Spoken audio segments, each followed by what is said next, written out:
प्यारे बच्चों, आज हम कक्षा 6 की सामाजिक विज्ञान का अध्याय नंबर 2 विविधता की समझ को हल करेंगे।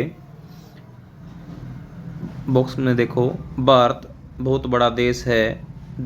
जैसे कई अलग अलग कक्षाओं से मिलकर एक स्कूल बनता जाता है, वैसे ही भारत देश में भी कई राज्य हैं जिनमें भौगोलिक दृष्टि से काफ़ी विविधता है। इसी कारण से इस देश के अंदर अनेक विभिन्नताएं हैं, जैसे सामाजिक, राजनीतिक, आर्थिक, धार्मिक, जातीय एवं भाषाई विभिन्नता आदि। क्रियाकलाप एक क्या पार्ट है इसका।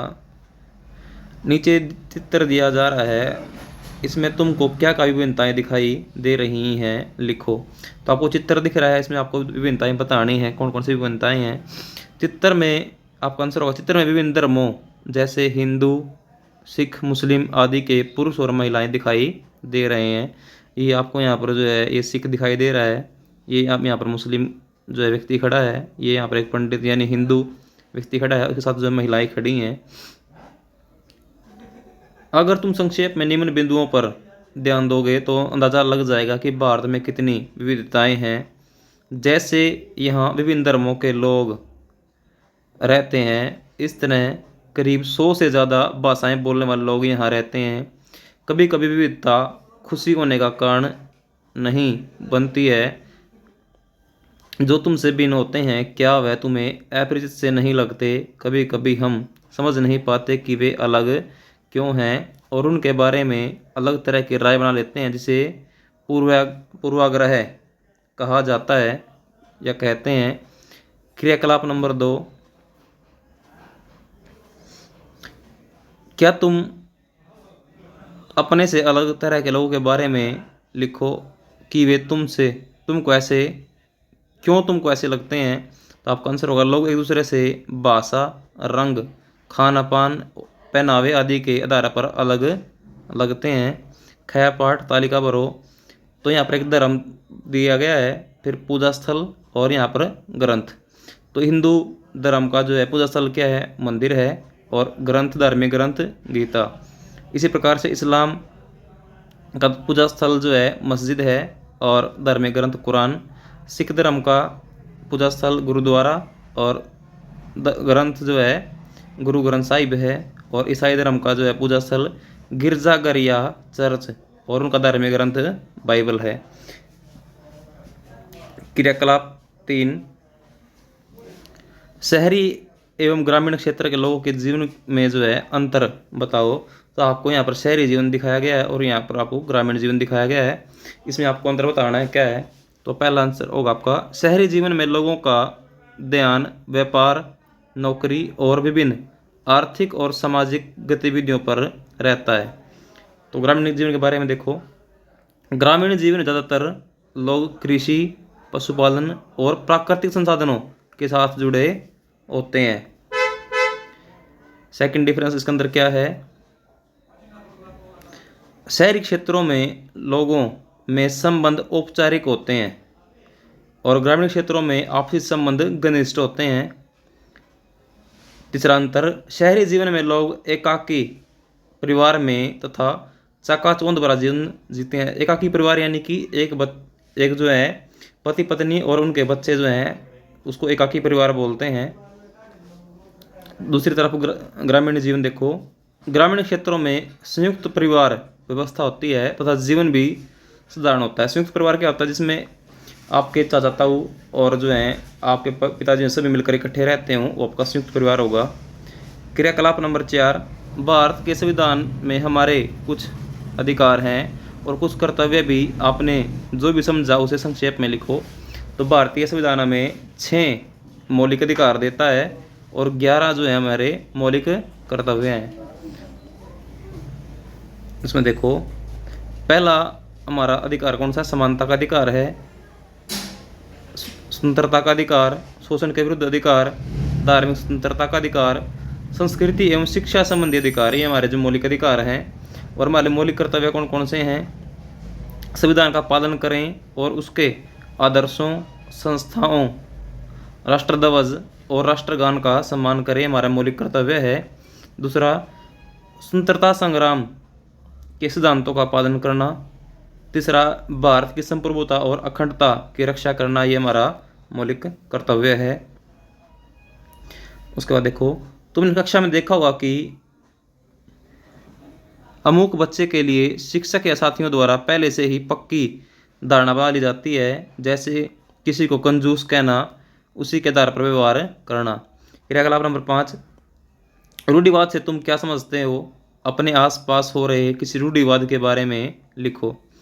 तो उसका आंसर होगा आपका, जब हम सभी लोगों को एक दूसरी ही द्वारा देखो, जब हम सभी लोगों को एक ही छवि में बांध देते हैं या उनके बारे में पक्की धारणा बना देते हैं तो उसे रूढ़िवाद कहते हैं। यानी किसी के बारे में हमने जो एक धारणा बना ली है तो रूढ़िवाद कहलाती है वो। जैसे माना जाता था कि हवाई जहाज उड़ाने का काम लड़कियां नहीं कर सकती हैं, ये एक रूढ़ि थी, हमने धारणा बना ली थी कि लड़कियां हवाई जहाज जो है नहीं उड़ा सकती हैं। उसके बाद देखो, या लड़कियां भारी सामान नहीं उठा सकती, ये रूढ़िवादी धारणा है। ख पाठ, रूढ़िबद्ध धारणा विकास में सहायक है या बाधक? अपनी राय लिखो। तो आपका आंसर होगा, रूढ़िबद्ध धारणाएं विकास में बाधक हैं, क्योंकि कई बार ये धारणाएं हमें ऐसे काम करने से रोकती हैं जिनको करने की काबिलियत शायद हमारे अंदर हो। क्रियाकलाप नंबर 6, क पाठ देखो, असमानता व भेदभाव से समाज के विकास पर क्या प्रभाव पड़ता है? तो असमानता व भेदभाव से समाज के विकास पर नकारात्मक प्रभाव पड़ता है। जिस व्यक्ति से भेदभाव किया जाता है उसके व्यक्तित्व का विकास रुक जाता है। सेकंड, इसके अंदर उसे वह आदर व सम्मान नहीं मिलता जो दूसरों को मिलता है। इससे उनमें हीन भावना पैदा होती है तथा समाज से अलगाव की भावना प्रबल होती है। ख पाठ, समाज में लड़कियों और लड़कों में भेदभाव क्यों किया जाता है? तो आपका आंसर है, लड़कियों को परायाधन माना जाता है जबकि लड़कों को घर की संपत्ति। ग पाठ, चित्र में किस आधार पर दो बच्चों को अलग बैठाया गया है? यहाँ पर सारे बच्चे बैठे हैं और ये दो बच्चे जो हैं अलग बैठे हैं इनसे, तो बच्चों को जाति के आधार पर जो है अलग बैठाया गया है। आपका आंसर होगा आपका फोर्थ पार्ट, क्या भेदभाव समाज के उत्थान में सहायक होता है? अगर नहीं तो तर्क दो।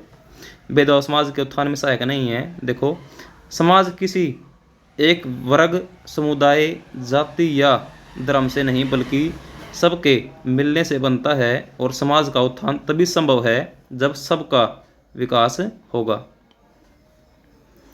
नेक्स्ट है आपका, भेदभाव करने से बच्चों के मन पर क्या असर होता है? तो आपका आंसर है, भेदभाव करने से बच्चे के मन में काफ़ी असहज भावनाएं उत्पन्न होने लगती हैं। वह परिवार व समाज से खुद को दूर महसूस करने लगता है। 6 पार्ट आपका, सांप्रदायिक दंगे क्या होते हैं? तो सांप्रदायिक दंगे एक प्रकार की हिंसा है जो किसी धर्म, पंथ या संप्रदाय विशेष के लोगों के बीच होती है। छुआछूत व ऊंच नीच की भावना, राजनीतिक दलों द्वारा प्रोत्साहन व प्रशासनिक अक्षमता इसके प्रमुख कारण हो सकते हैं। तो क्रियाकलाप नंबर 7 दिया गया आपका नीचे, आपने मिलान इसमें सही जोड़ों का मिलान करना है। आपने सही जोड़ों का मिलान करो। तो कै पार्ट है, दलितों के सबसे बड़े नेता तो डॉक्टर भीमराव अम्बेडकर थे। डॉक्टर भीमराव अम्बेडकर किस जाति से संबंध रखते थे? तो महार जाति से संबंध रखते थे। भारत का संविधान है धर्मनिरपेक्ष है, किसी एक धर्म को नहीं मानता बल्कि सभी धर्म को बराबरी का दर्जा दिया गया है। आधे से ज़्यादा भारतीय रहते हैं तो गांव के अंदर रहते हैं। लास्ट पार्ट आपका, ग्रामीण लोग शहर की ओर पलायन करते हैं काम की तलाश में। उसके बाद क्रियाकलाप नंबर 8 है आपका, कै पार्ट, डॉक्टर अम्बेडकर ने धर्म परिवर्तन क्यों किया? उन्होंने कौन सा धर्म अपनाया? तो डॉक्टर अम्बेडकर महार जाति से संबंध रखते थे जिसे उस समय अछूत समझा जाता था। इसी जाति प्रथा के चलते उन्होंने 1956 ईस्वी में बौद्ध धर्म को अपना लिया था। ख पार्ट आपका आगे, क्या हमारे देश में हम सभी को अपना अपना धर्म मानने की आज़ादी है। तर्क सहित अपने विचार दो। तो आपका आंसर है भारतीय संविधान में धर्म की स्वतंत्रता का अधिकार एक मौलिक अधिकार है। अनुच्छेद 25 से 28 के अनुसार प्रत्येक भारतीय नागरिक को अपने धर्म का शांतिपूर्वक अभ्यास करने और बढ़ावा देने का अधिकार दिया गया है।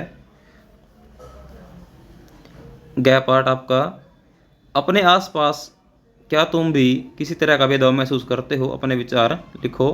तो नहीं, हमारे आसपास किसी भी तरह का भेदभाव नहीं होता। सभी वर्ग एवं जाति के लोग एक दूसरे का सुख दुख में सहयोग करते हैं। ये आपका आंसर होगा।